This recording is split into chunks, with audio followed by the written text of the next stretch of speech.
But, I mean, do you really believe what Putin says, that NATO is expanding and Ukraine should not be in NATO? Why he's so afraid of that idea? Or he may be just using it as a pretext for his imperial ambitions and to do that, and he just doesn't care? Or he really thinks that Ukraine should not be in NATO for some... It's not about our membership in NATO. It was like so-called reason for the start of this war, but it wasn't the real reason. The real reason is imperial ambitions, just to have Ukraine under the control of Russia, under an influence of Russia, and not only Ukraine.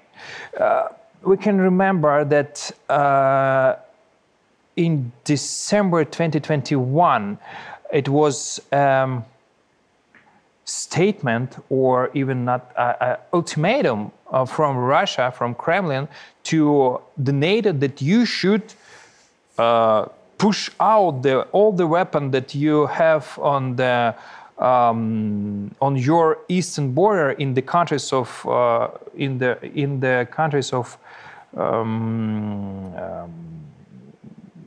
Warsaw treatment, which were in the Warsaw treatment. So your borders, NATO, your borders, you should be on the borders of 1997. That's all. And it was ultimatum, or we will start war, or we will do something.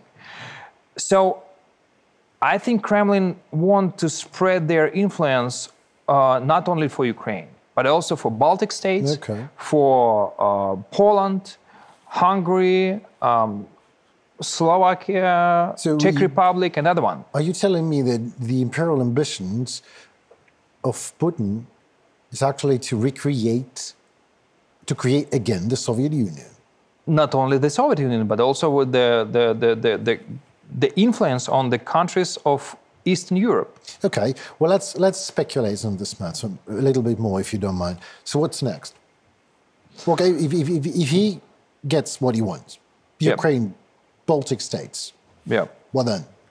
So Russia, Kremlin, Putin want to revise the world order. So they think that this world order, it's not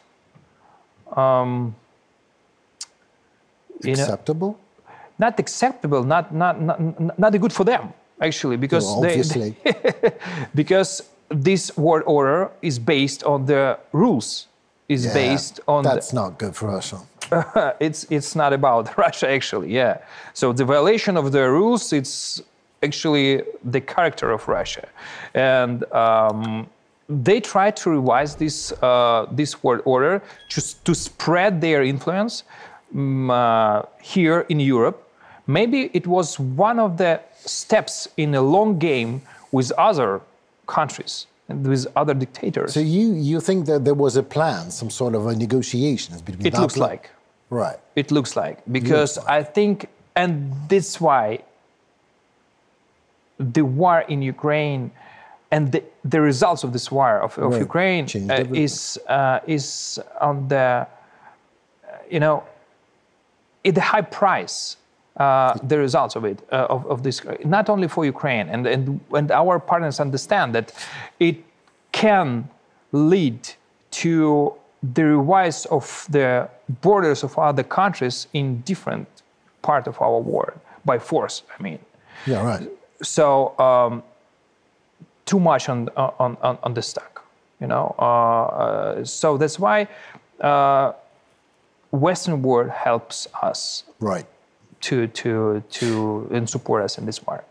Thank you for your answer. What major steps, or if you can give me 3 major steps that Ukraine has already taken for NATO to accept Ukraine into its family? Well, we first of all have shown our partners that we have strong army. I think the strongest in Europe army we have in Ukraine, and we can not only stop and resist of Russian army, but also defeat it and liberate our territories. So it will be win-win situation when Ukraine will become a member of NATO. Right. Another thing, despite the war, we continue our reforms. Step by step, we continue our reforms. And actually, yesterday, we got the first step in our accession to the EU.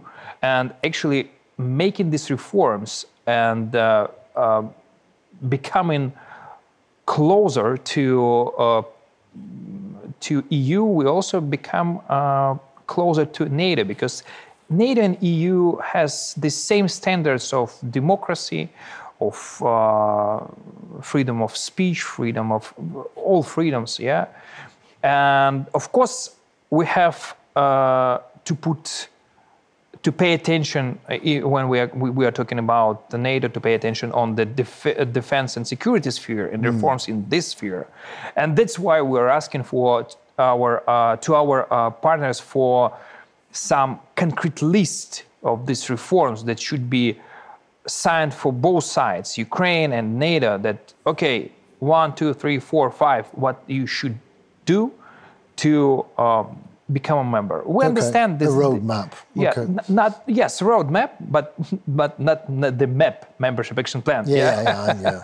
That was my idea. So yes, and despite the war, we continue these reforms.